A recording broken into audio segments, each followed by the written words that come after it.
Thank you all for coming here. Thanks to you all. It's been a very good panel. So hopefully what we're going to do today is we are going to focus on protecting consumers in the IP world. And what we're going to try to do is to incorporate information from our three speakers. And in addition, they can respond to some of the things that have occurred earlier today. I wanted to remind everybody, I've been asked to remind everybody that this session is being streamed live. So if you're coming in and out of the room and you're passing by the camera, please duck for the viewing enjoyment of our audience in the office. So with that, let me go ahead and just give just a quick introduction, and we're going to shoot into some questions here. Just on the far side of the panel, we have Harold Feld from Public Knowledge. We have Matthew Gerst here from CTIA, which now officially stands for? The Wireless Association. Wireless Association. And we have Chris Baker, who is here from AARP. And I think most of you already know what that stands for. So with that, let me sort of dive into this. Harold, you've been doing a lot of work in this area. Can you walk us through what you believe are the principles of consumer protection? Okay, so just to give a little bit of background, as people have been saying, this has been a transition that's been going on for years, but it sort of kicked into high gear last November when AT&T filed a petition with the FCC to have a dialogue about how to phase out the traditional public switch telephone network. So we thought this was a good idea for us to step away from the way these arguments usually break down and go back to basics. Regulations are a means to an end, not the end in themselves. Deregulation, similarly, is not supposed to be an end in itself. So this appeared to be a good opportunity to figure out what exactly did we want to do from a consumer perspective. And looking at the last 100 years of our social contract with the telephone system, although I can actually point out that a lot of these go back to the founding of the Republic when the post office was a cabinet-level position. We said, look, we have a strong tradition in this country of service to all Americans. That's actually the first purpose in the Communications Act. Everybody is supposed to be able to communicate with everybody else in this country and have some basic level of service. We have been very big believers, at least in the last 40 years or so, in interconnection and competition, where interconnection for 100 years is a means of ensuring that everybody could talk to each other, competition as a way of trying to promote better services, better prices, more consumer protection. We also have a separate principle of consumer protection, which recognizes that competition is not enough. Competition does not protect consumers. Competition produces some good things for consumers a lot of the time, and we like it, but there are a lot of things that I can point to where competition is just not going to cut it. And from the consumer's perspective, when I get something from Comcast where Comcast tells me this is a phone, this is your phone, this is your replacement phone, it sits in your house like a phone, it looks like a phone, I don't expect that it is a phone because it uses IP, and therefore things that worked on my regular phone no longer work in the same way. And as we saw recently where we've seen conversions, and particularly on Fire Island where we had a big involuntary beta test around this stuff, consumers can get stuck with a lot of things breaking down that they're relying on. And the blasé attitude from a lot of folks that, well, because a lot of people are using cell phones and a lot of them are happy with it, that means there couldn't possibly be any consumer problems with this transition is a really big issue. The other two fundamental principles, we've got this 5 fundamentals framework that we put out in a white paper that we think is a good way of talking about this stuff. Our reliability, we count on this working. We count on this working the same way every time. You put 10 digits in, it takes you to the right connection. You expect that it's going to get completed. And public safety.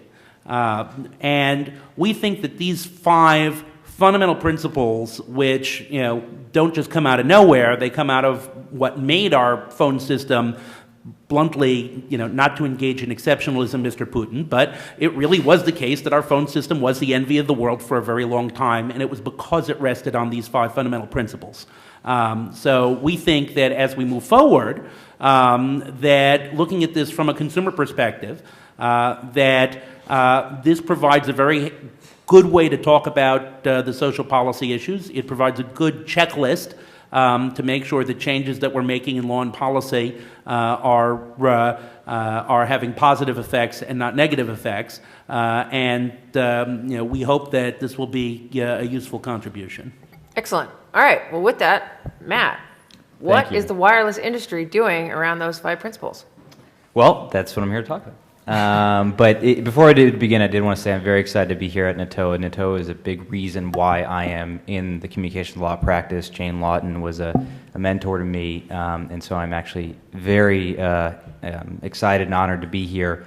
And one of the things that attracted me to NATOA years ago was this focus on the issues we've been talking about today, on the consumer protection issues, on the consumer perspective, as Harold talks about it. So I'm actually here to talk about what the wireless industry is doing from that perspective. And I think we've done a lot to address some of the things that have been talked about today. So if you want to start off on the first slide, I always like to start off discussing what is the wireless industry today, how are consumers using wireless. And we are 326 million subscriber connections. Almost 40% of all wireless consumers are wireless only, meaning that is their primary or only means of communication. Wireless is getting faster everywhere. We are the leader in LTE technology, rolling out 4G technologies. I believe that the FCC reports that 3 or more providers are available to over 90% of consumers. And all of this has sort of been spurred on through a national light touch regulatory framework, something that we talk a lot about, but something that we think has really helped to drive investment, innovation, and competition in the industry. So next slide. So how are consumers using wireless? Obviously, data, texting, Twitter, everything that we're doing on our broadband connections, we're doing through mobile. And actually today, the Pew Charitable Trust released an update of their survey saying that nearly 2/3 of adult phone owners use their phones to go online, more than double the percentage they did so in 2009, and 1 in 5 adult cell phone users do most of their online browsing using their phones. So clearly a lot of usage of and innovative and new technologies are coming out all the time to enhance the consumer experience on wireless devices. So what's the value in wireless? It's not just, hey, being able to connect from one person to the other. We're also seeing innovations in the health sector, in education, in finance, and obviously entertainment. But all these other sectors are really playing into why people see such a value in their wireless communications, having it on them at all times, being able to connect with whatever services they need when they need it.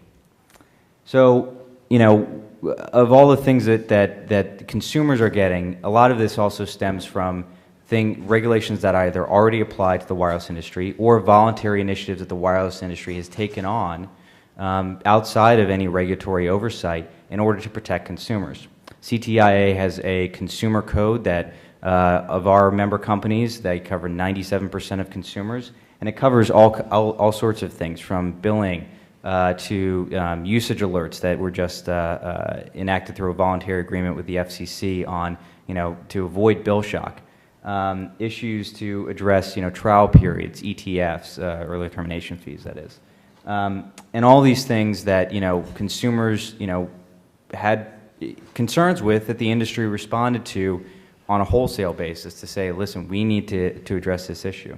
So let me just stop you there and ask you, did you respond to it because consumers asked for it, because there was a big outcry, because your competitors offered it?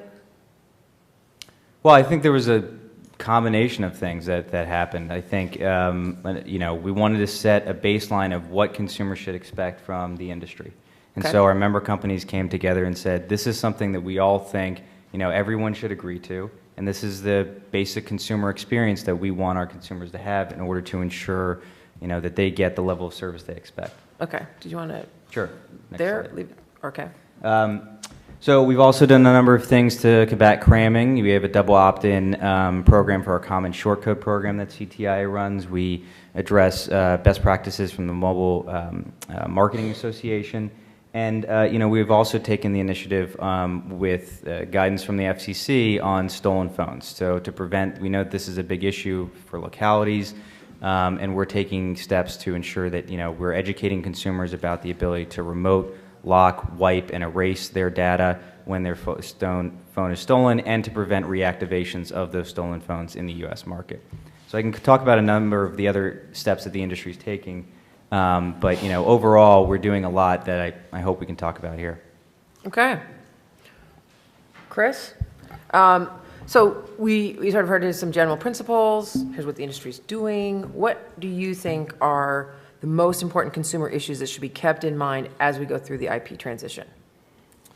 Okay, well, thank you, Mitzi, and thank you, NATOA, for inviting me here to speak. Appreciate it. I think the way Harold framed it and the way public knowledge is framed it is really an important way of thinking about these issues. Whether you get your communications through TDM, transport, legacy, or through IP, that doesn't make much difference or matters little to the consumer. Is the service affordable? Is it reliable? Is it high quality? And does it enable the complementary services like reliable access to emergency services or use with medical alert systems that are important to them? So given that, I would say that the most important story in the coming decade is going to be the most important technology story in the coming decade is going to be the expansion and deeper integration of broadband and high-speed networks into our lives. And given that, the role of local government really needs to be, does my community have this network? Am I able to support the community with a network that's strong and affordable and works when people need it to work? And the communities that don't address that are really are putting themselves at risk. I think Jim Ballard gave a really excellent presentation on the benefits of municipal networks, and the way to see it is to look at the newspapers of the neighboring communities. In Ames, Iowa, the editorial board came out and said, Cedar Falls, Iowa, which has a gigabit network, we need it, we want it. And same with Knoxville, Tennessee, just recently said, we need that as well. Why is ARP interested in this? And the answer to that is, if you think about it, older adults, maybe more than any other age group, have the potential to benefit from high-speed networks. In survey after survey, we find older adults want to age in place. They want to stay in their home. They want to live for as long as they can there. And quality health care and communications with the outside world can help them do that. So it's important to consider that and recognize that in the oncoming years, older adults are going to grow the population size is going to grow dramatically. In the next 25 years, the 65-plus population will double in size, and a significant portion, probably more than that, will be the 85-plus population. As a result of this population growth and change in demographics, healthcare costs will increase by 25% as a result into 2030. Family caregivers who provide the majority of the caregiving services in the United States, there will be a shortage, a significant shortage, and this could be, the networks could be a way to address that. Okay, let's sort of maybe try to play a little game of short round robin here. And let's kind of look at really in the overview, the arguments that we've heard today, and we heard it most dramatically in the panel talking about Florida not having a carrier of last resort, and the argument to that was that, well, the market there's such a robust market out there, there is not a need for this regulation. So let's take a look really at the state of consumer protection, kind of looking along these lines, and I'll allow you guys to just kind of jump in here. In terms of, one, service to all. Is the market, and when we're looking at these, we're sort of looking at them as both the wireline and wireless telephone business. We're looking at the broadband business. We are looking at potentially POTS, plain old telephone service. In looking at those, service to all, is the market working to meet those areas?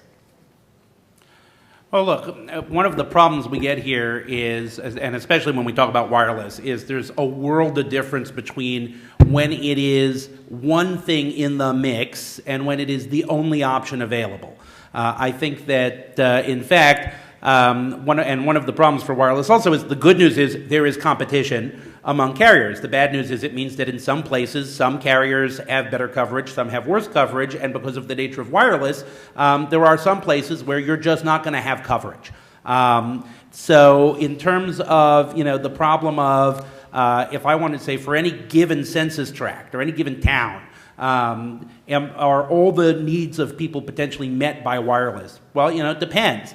Verizon on Fire Island was very big at pointing out that 80% of the traffic off of the island was, wireless, and that therefore, and the market was moving in this direction, and therefore they could get rid of the wireline. The problem was there was a big difference between the market and the actual people. And the actual people who were keeping their wireline because it gave them something they weren't getting from wireless discovered that when you took that wireline away and told them it wasn't coming back, they got real upset. So I think that, we have a tendency to kind of mush a lot of this stuff together. But if we're moving to a world where we're going to do wireline substitution, actually let people get rid of their line and say wireless will be good enough, then we really have to, at least in those areas, bring the wireless infrastructure up to a level where it performs the way the copper infrastructure did, or at least meets the critical goals that the copper structure met. I grant it's never going to be self-powered, but we could harden it a little better. So, I think one thing that we have to do is, I think a lot of the discussion that's happened today, as Harold pointed out, has been around this issue in Fire Island, right? And that's something that I can't really address because that's not specific to the wireless industry. That was, a particular provider that's a member company. But what I can talk about is what is happening in the wireless space. And I think when you actually look at it and you look at, again, what the FCC's data is saying, that 90% of consumers have access to 3 or more providers, that signals that there's service available to them. Not only that, but that 40% of consumers in the U.S. have gone wireless only. And so regardless of whether we think, that it's a substitute or not, consumers are making that choice. Primarily low-income consumers, minority consumers who view wireless and for all the value that it provides. So let's talk a little bit about what that value is. 911 communications. Well, 911 has been a core principle of wireless communications for years, and the FCC has regulations that require certain 911 features. The industry is moving on a voluntary basis towards text to 911. We're working with public safety entities to deploy that service. Wireless emergency alerts, another voluntary program by the wireless industry to ensure that the public has access to critical information in imminent threat situations. And we're also deploying resources to rolling out next generation 911, which I could talk about more if you'd like. But that is a core principle of wireless. Another one is accessibility for persons with disabilities. This is an issue that I've personally been working on for a number of years now. The FCC, Congress have moved forward with new regulations that apply not only to wireless, but the entire IP space. Another core principle from the wireline world that still applies in the wireless world.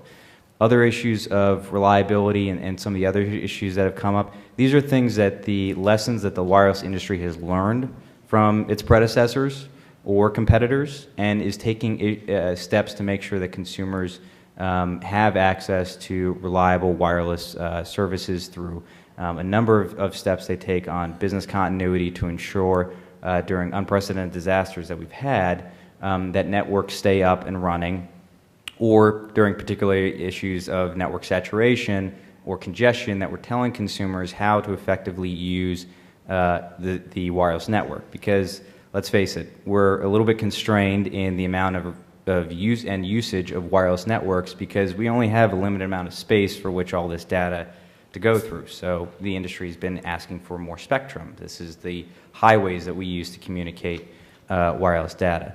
But the bottom line, going back to this, is that these core consumer principles, these core things that I think we all pretty much agree on, are already embedded in the wireless systems of today. Okay, so let me ask Chris. Yeah. Let's jump in real quick. First, I would want to say that older adults, maybe contrary to some of the popular beliefs, use wireless a lot. 90%, 50 to 64-year-olds have wireless, and some 80% of 65 to 74-year-olds have wireless. So they clearly want it. On the other hand, they're not giving up their landlines. They value the reliability. They value the the 5 nines. They know it's gonna work when they need it. And I'm not sure I'd go that far about the wireless industry. I mean, up until 2010, the FCC described the wireless industry as effectively competitive. They haven't made that determination since then. The most complained about industry in the United States is the wireless industry, and the top 5 are telecom and TV are included in the top 5.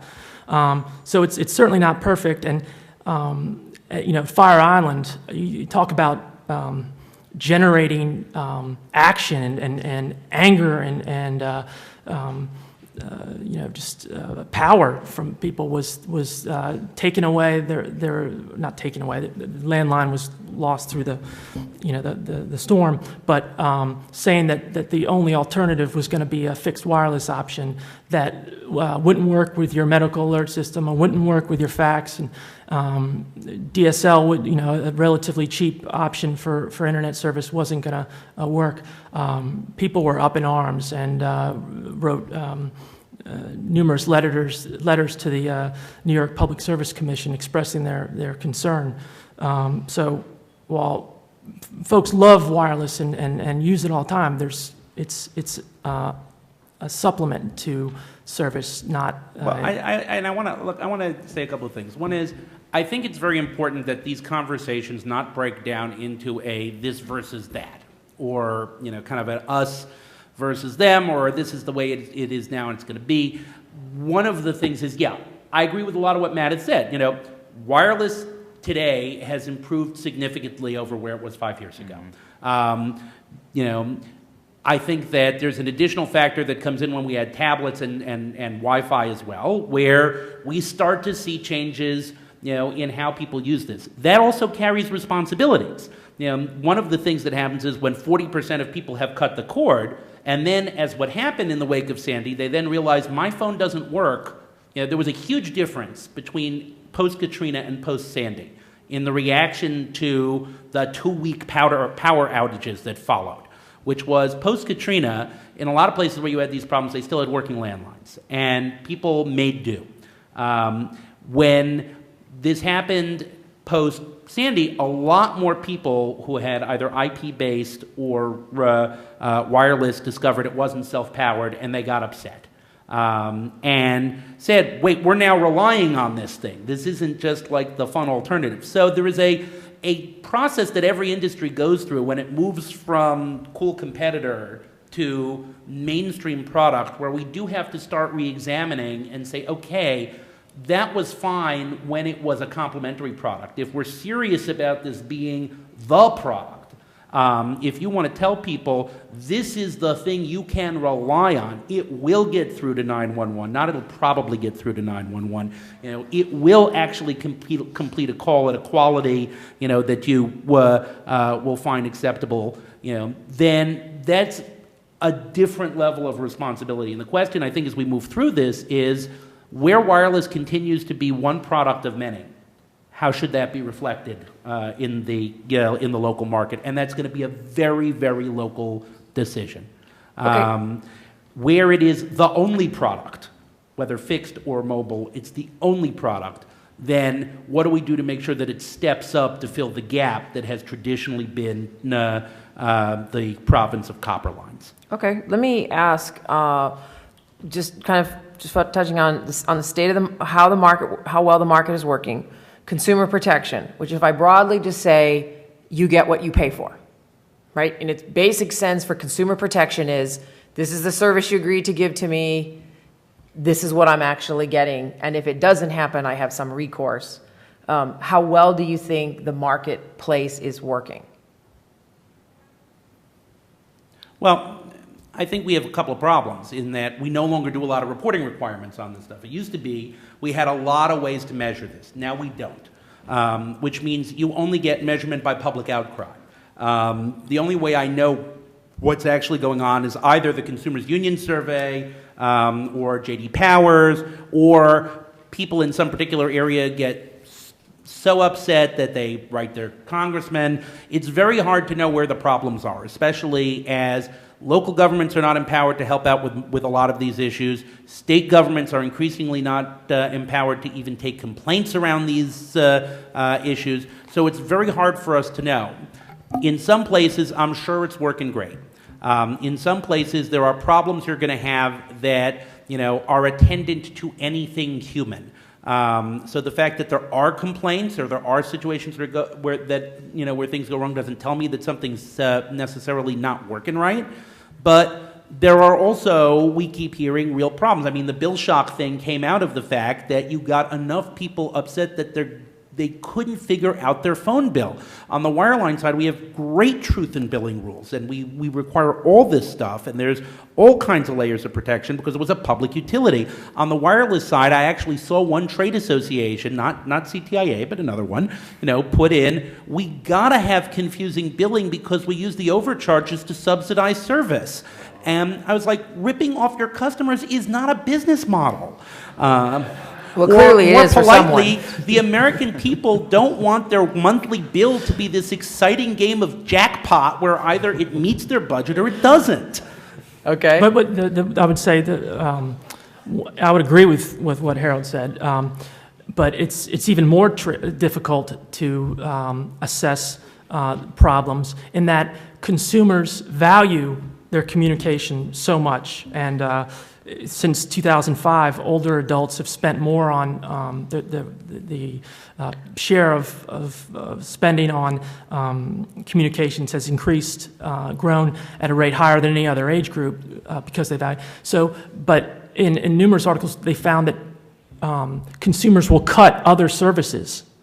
As the period since 2005 has seen a lot of economic uncertainty and so forth, they will cut other services before they will cut their communications bills. So just to sort of add to what Harold was saying, it's very difficult to see the problem, and you need to look at other indicators. What are other countries doing? I mean, we pay the highest broadband prices in the United States. Bundling, can you buy a standalone service if you want to? A lot of places you can't. And then the question about, as we transition, who pays for who pays for the transition? Money's going to get moved around. There's a little concern that the folks left on the PSTN are going to be stuck footing the bill, and that might be a lot of older adults. Yeah, and I know I want to give Matt a chance, but I just want to again emphasize this isn't like, is the wireless industry bad?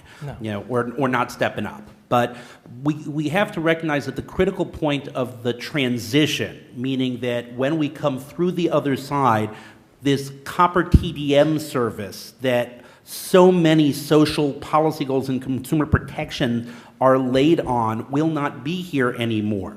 That right now, if I live in an apartment building where I have crappy reception, I can get a landline phone in, and I'm protected that way. If I don't like the fact that I can never figure out my wireless bill, I can say, screw it, I'm just going to stick with my landline and protect myself that way. When we are through the other side, that is no longer the option. And the question for the transition, especially for local governments, which deal with the fact that every town is going to be just enough different, some of them really different, but is going to be enough different that cookie cutter solutions are not going to be effective. is what are you going to, how do you get people through that stage? Because we still got 100 million people on the landline, on the copper landline, and what does the world look like when we're through in terms of where do people go to get their problems resolved? So, Okay. and I think that's exactly the point of where we are in this point of transition. I mean, we're talking about wireless technology as if it's been in the world since the dawn of time, and that we haven't met these issues yet. Whereas, think about this: in the last 10 years, what sort of technology revolution we've gone through with wireless? Okay, we've gone from 2G.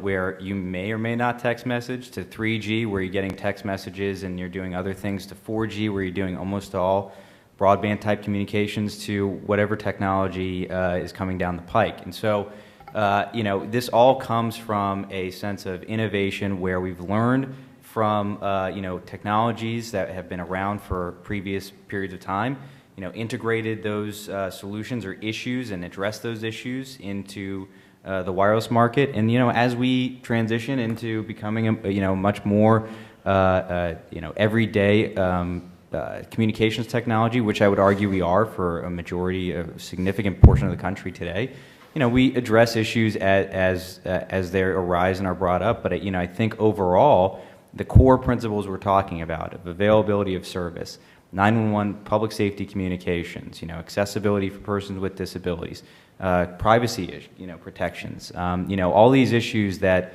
have been raised in the wireline context, they still apply in the wireless context, and we're taking steps to address those. Affordability? Affordability, sure. I mean, talk about the U.S. market. We lead the world in 4G technology. The Bureau of Labor Statistics wireless price index has declined in each of the last 5 years. So it means that the value of wireless usage is going up, the prices are going down, and I think just a simple fact, again, 40% of consumers are wireless only. They clearly see value in it and are unable to afford it. All right, let me just toss one out there. If you compared the affordability for wireline POTS service versus the affordability of wireless services, is wireline better or worse? Well, here's the problem: is it depends where, because there are some places where, look, I can get a pay-as-you-go. There are some markets where I can get a pay-as-you-go phone that will provide me with basic, with a decent number of cheap minutes for a relatively modest price, especially if it's an area where we've deregulated the basic wireline. Package, so that the price of wireline has risen, say California, the price of wireline basic service in California has risen, according to one report, 125%. For just what used to be the segregated basic affordable service, it has the price of the bundle going down, but the price of the most basic service going up. At the same time, you have in certain areas very competitive, pay per minute, and it's been available to exploit. In other cases, that's not the case. Okay, I'm gonna. So it's a toss-up. All right, let me come back here, Matt. So given this framework that we've had, can you articulate maybe the industry position of when do you think regulatory intervention is required? You've got places where some places the market is working, some places not so well. What would the industry say, this is what we believe when you should have regulation or it's justified? Well, as I said, I think there are already places where regulation already applies to wireless at the national level, where you have core consumer protections already built in, privacy regulations already apply to wireless, and there are other areas, 911 communications. Again, we can go back to these core things that we expect as consumers of these services to have. I think you have to ask, at what point do you see a market failure that you need to step in and have regulation? And, I would argue, particularly in the wireless market, that, there's been such a value that consumers are seeing from their wireless service that, that we really haven't seen that to some extent. I think there is a role for local governments, certainly, even in this national regulatory framework. Tax policy is certainly an issue. The average wireless consumer pays 17% on their monthly bill. That's almost double other goods and services that consumers spend. And when you're considering that of the 40% of consumers who are wireless only are majority low income and minority, tax policy has an impact on their ability to afford wireless services. Tower siting, obviously this group knows very well, is something that the industry is continuing to work with local governments on, and we heard earlier today that that's an area where of priority. I know that this group is working with the industry in different areas on that issue. Network resiliency, certainly, where we need to get to access to areas where there's been an emergency and have priority access for the wireless industry in those areas is important. And then, also network restoration, working with your state emergency operations centers, working with the industry on, training and other planning when you are training on emergency services. That'll all help to ensure that the service remains reliable even in relatively unprecedented circumstances, especially we've had over the last few years. So Chris, what do you think the role that local government should seek to have as we move through the IP transition? Well, for one, I was really interested to hear the speaker earlier today from Florida who's saying that in some areas they didn't have a carrier of last resort. And I don't know if that information is widely available. To the extent that communities report out what's happening in their community, I think that'll be important. I also, we talked, I think Jim talked about, the tangible goals that need to move networks. One goal that you don't hear talked about as much is dealing with an aging population. And there's another movement going on around this, the same time. ARP is involved, the World Health Organization is involved, referred to as age-friendly communities. And the idea is you make a place a better place to live for everybody of all ages, and most of it's focused on affordable housing or transportation systems that work for everybody, outside spaces that look good. Well, I can't imagine living in an area that didn't have high quality network communications. I mean, that really should be one of the goals that we look to push. And for communities to take advantage of, there's so many economic advantages to having a high-speed network in your community. I mean, you just ask any realtor, in areas where there's slow internet access or no internet access and high speeds, and they'll tell you that's a top concern. For a community to be able to deal with becoming older adults and help caregivers, I think would be a good starting point. Harold, is there anything you want to add? Do you think that NATOA members should do in this area? First and foremost, it's important for local officials to actually report on what the conditions on the ground are. To document those and report them at both a state and federal level and report them up, because there are a lot of places which, according to official statistics, are covered, which are not really covered. Or where there is coverage, it's sort of spotty coverage. In the town center, you can get good cell phone reception, and if you move off of the main street and out, a dozen miles to where people are living, reception falls off dramatically. Or because of peculiarities of geography, there are places that are just not getting signal, or any of these things. There's a real problem that we solved in the old wireline monopoly day of having very clear delineation between states, federal government, and localities, whereas we have blasted through these established relationships in the name of clearing regulatory underbrush for deployment, we have eliminated everything that would actually tell us what is the reality.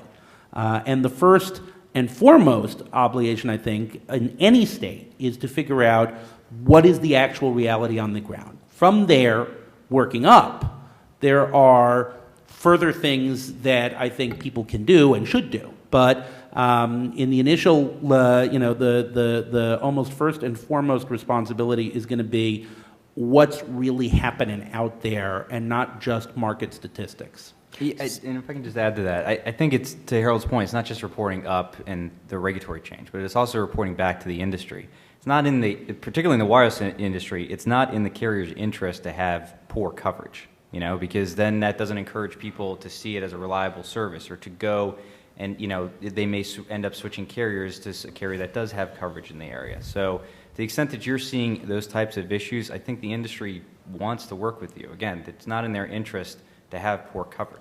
But the problem is that this doesn't always work out. There was a case that happened just a couple of months ago in East Montana where Verizon and AT&T had a long-standing roaming agreement that was getting ready to expire. And there were a couple of folks who were worried about the expiration, and they talked to Verizon, like, you know, because public safety and the municipal government were dependent on these things. And they asked Verizon, so what are you doing? Are you going to renew this roaming agreement with AT&T? Are you going to, you know, put more towers? And what, according to one news report, the response when they were asked, were you going to put in your own towers, was, what, for crows? You know, because you guys don't have a population density that makes you interesting. And sure enough, came a day when the roaming agreement terminated, and about half of the people in this area of East Montana, including, you know, the police and fire departments, everything, lost service. Now, the part of the problem is Verizon's very big, and therefore I'm sure that most people up at Verizon HQ weren't actually aware of this until really embarrassing headlines started appearing, and then they rushed in the cows and they started to bring stuff in, because when you're a big company that's far away, you know, your ultimate incentive of, yeah, I don't want the embarrassing headline, is dwarfed on a day-to-day basis by people further down whose incentive is to keep their job by saving costs. And one of the traditional purposes of government and regulation is to be enough of a pain in the ass that your cost-saving incentive is aligned with the public policy incentive of not waiting to correct a disaster, but to avert a disaster. Okay, so let's sort of, because I'm looking at it, we've got about 10 minutes left. Given this conversation that we've had, is there any agreement on, if you move from saying that we used to have a social safety net and now we have a market net, right? If you're a trapeze artist, the thing underneath now is the market, right? And so if there are holes in there that we should sort of focus on fixing in this transition, what are the priorities in the area where we could say the market is not working in these areas, or it has big problems, and these should be the places where we start to focus on fixing? I mean, again, I don't think you're going to find disagreement up here of what about the core consumer protections that we've been talking about all day, right? I mean, I think there's a general interest in seeing and meeting consumers' expectations for what service should be.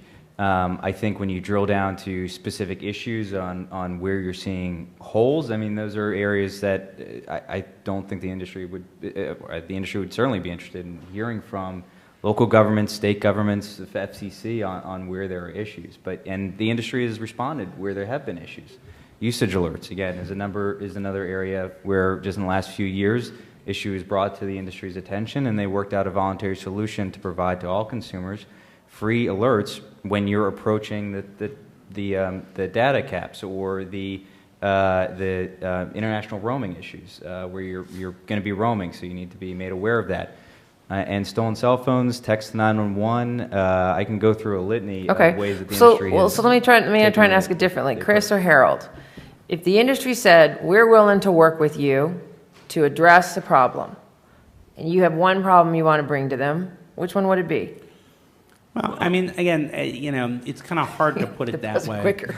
I think that what I'd say, all right, what the problem we need to fix is the perception that this is one-off fixes as opposed to an ongoing and continuing process, where this is a system. The system has to work.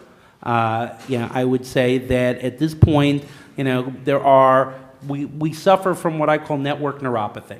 Neuropathy is the medical term for when you start to have problems with central nervous system diseases and you start to get tinglings in your extremities, but your nervous system hasn't broken down yet.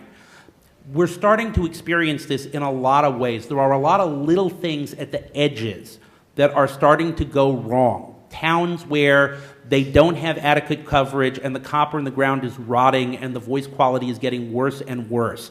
Towns that on a map have broadband access and don't have actual broadband access.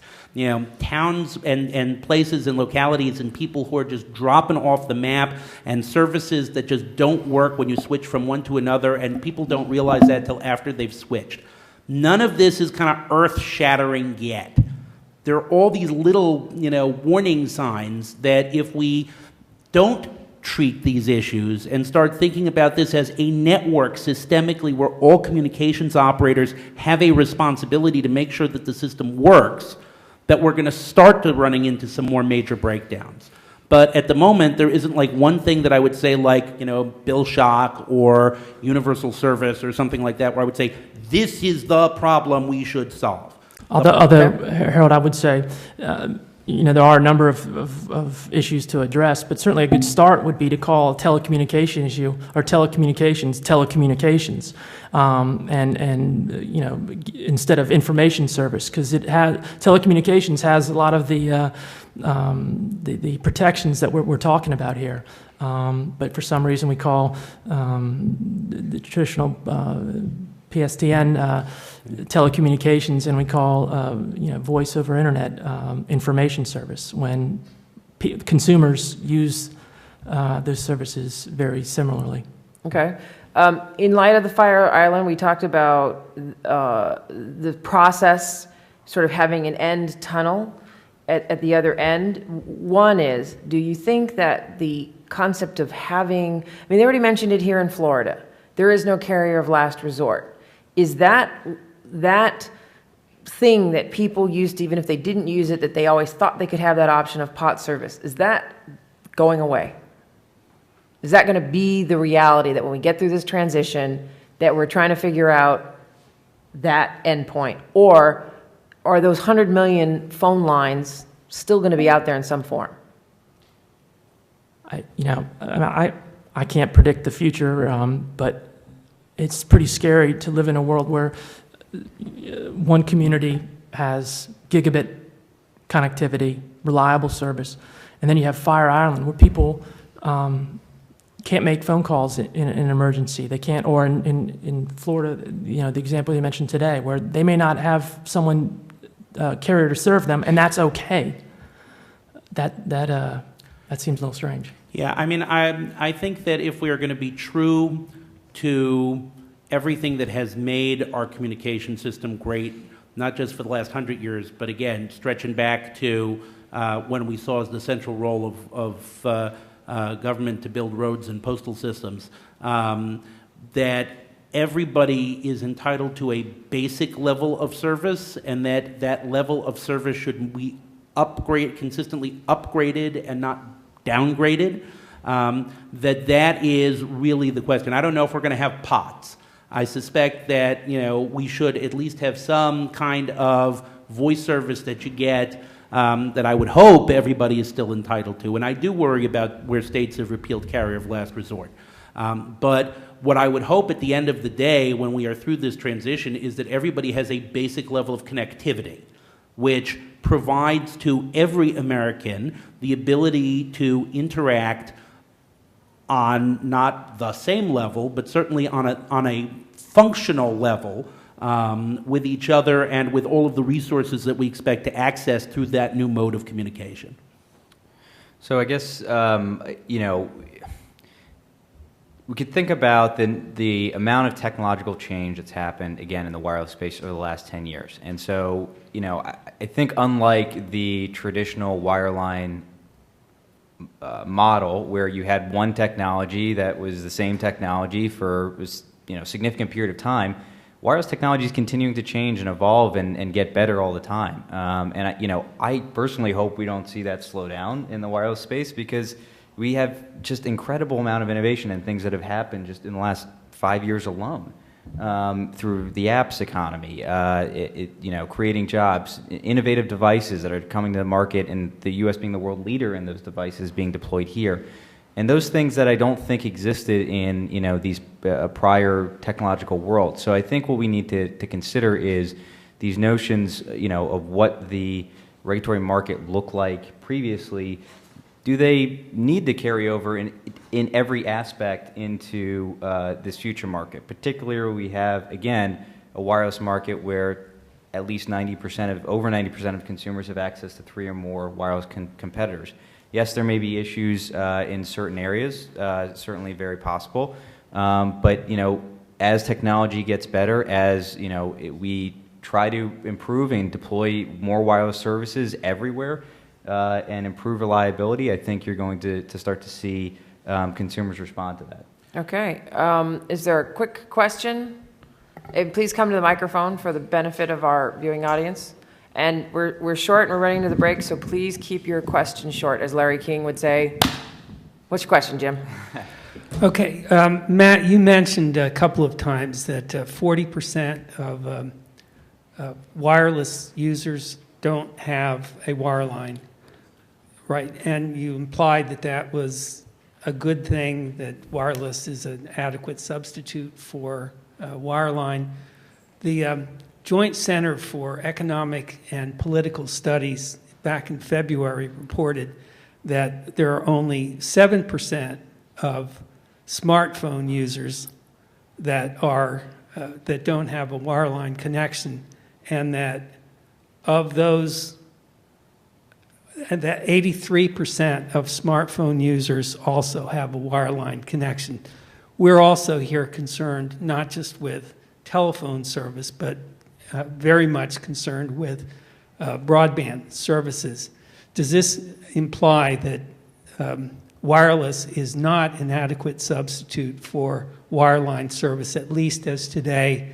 And if so, where's the wireless industry heading in making wireless broadband more ubiquitous and useful? See, that was a pretty short question. And a good one. I think if you look at the data for who is adopting wireless broadband disproportionately, per the Pew data, I think there's new data that came out today, but certainly for the data over the last year, disproportionately the wireless broadband adopters and pioneers have been minority and low-income communities. And again, yes, certainly, there may be certain devices that they may not, that they may be using more than others or not, but the service of broadband, of data communications that they're using over wireless is actually being led by minority and low-income communities. So I think you're seeing the value that they're placing in the mobility, the ability to use wireless technology for education, for healthcare, for all these different applications that's out there. I think I think consumers are telling us what they want. Or you could interpret that as being that they have to choose between one or the other and can't have both, the way that the 83% does. Well, I just want to say, I think we're looking at this backwards. We should not be trying to say, well, do we think wireless is going to be, the thing for everybody, 3 years from now, or for 60% of the population for 3 years from now, and therefore, what should we be doing? I believe that what we do is we say, what do we want in a communication system? Is there one provider in the market that you can count on for this particular functionality? Is there somebody in the market who's actually, hardened to a point where we have confidence in them, in a natural disaster? If it's going to be a wireless substitution, have you verified? Because I'll tell you, the other thing that came out was this CalNINA data about, when certain carriers are not, reliably transmitting location data, which is somewhat problematic, but other carriers are doing really well. So, as is the case with all things, we will solve one set of problems and develop other sets of problems. And I think that we just need to be focused on what are we trying to accomplish. All right. I do quickly want to respond to the CalNINA issue, because that is very important. The question that CalNINA has raised is whether carriers are actually transmitting phase 2 location information, which is the pinpointed location information for a 911 call. And what CalNINA's data actually found is that the PSAPs weren't actually retrieving the data that was available from the carriers. And that carrier data shows that 90% of wireless 911 calls had phase 2, But what counting his data showed was that only a limited percentage of those calls did the PSAPs actually retrieve the data from the carrier. So I just want to make that clear that, you know, there's a lot more to that report than that's starting to come out. Okay, Tony Perez, Seattle, quickly. Okay, I'll try to be quick, but I need to tee this up. This is not against the wireless industry, because my cable bill at home is $230 a month now. I'm not going to tell you who my provider is. You can figure that out for yourself. But my wireless bill, that for the data plan for my wife and 2 kids, is about $220 a month. So data plans are expensive, and as we've mentioned, more low-income minority communities are using wireless for a variety of purposes. And as Apple has belatedly found out, people use their smartphones for more than making voice calls. That's why people like bigger screens. They're using it for other things.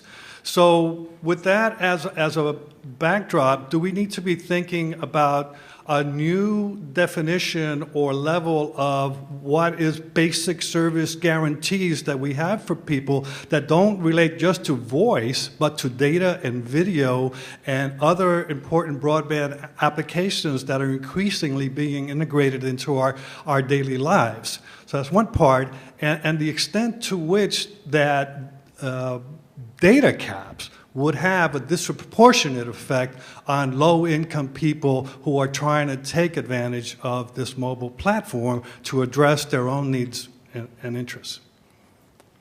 Broader protections, data caps. I know that's a long-winded. Yes and yes. You know, I think these are all very important concerns that we all ought to be looking at. I do think that, consistent with, I think it was Jim who pointed out, not treating people services that are not similarly situated the same. I think we are mindful of the differences between video programming versus instant voice communication versus, these are things we all take into account, but you're right. Ultimately, the end game is convergence means that it's all coming together, that our values are for a communications network. Exactly. And whatever their application in a specific technology, they are governed by a common set of values. I think that's absolutely right. And I also think, yes, public knowledge is very concerned about data caps. We have not said whether they are a bad thing or a good thing, but that we don't know enough about them to even begin to guess whether they're a bad thing or a good thing, and that for the reasons that you've articulated and other reasons, we really need to know more about what drives them and how they impact people. Matthew? Yeah, and I think just to add on to Harold's last point, the FCC recognized that wireless is different. We have a limited amount of spectrum on which to transmit data. The industry is actively seeking more spectrum. The FCC, the President, and the White House are actively trying to get more spectrum out to the market to serve more of those high bandwidth, more data communications. But certainly, as a technology, wireless is different in the ability to transmit a certain number of bits, data, for as many users as we have. I have a very limited area in which to work right now. Okay, Chris? And I would just say more transparency is a good thing. And, the FCC used to determine what is considered an essential service, and broadband was. They no longer monitor that. They also no longer monitor the prices we pay or not no longer. I don't think they ever have. But they've made the decision not to. That's a concern. So more transparency. Okay, so I'd like you, if you just would join me in thanking our panelists. Chris Baker is with the AARP, and Chris also sits with me on the FCC's Consumer Advisory Committee, so we really welcome coming and bringing a different perspective. Harold is one of our good partners in the public interest community over at Public Knowledge, and Matthew, we really appreciate you coming and bringing the industry perspective here as well today. So please join me in thanking them.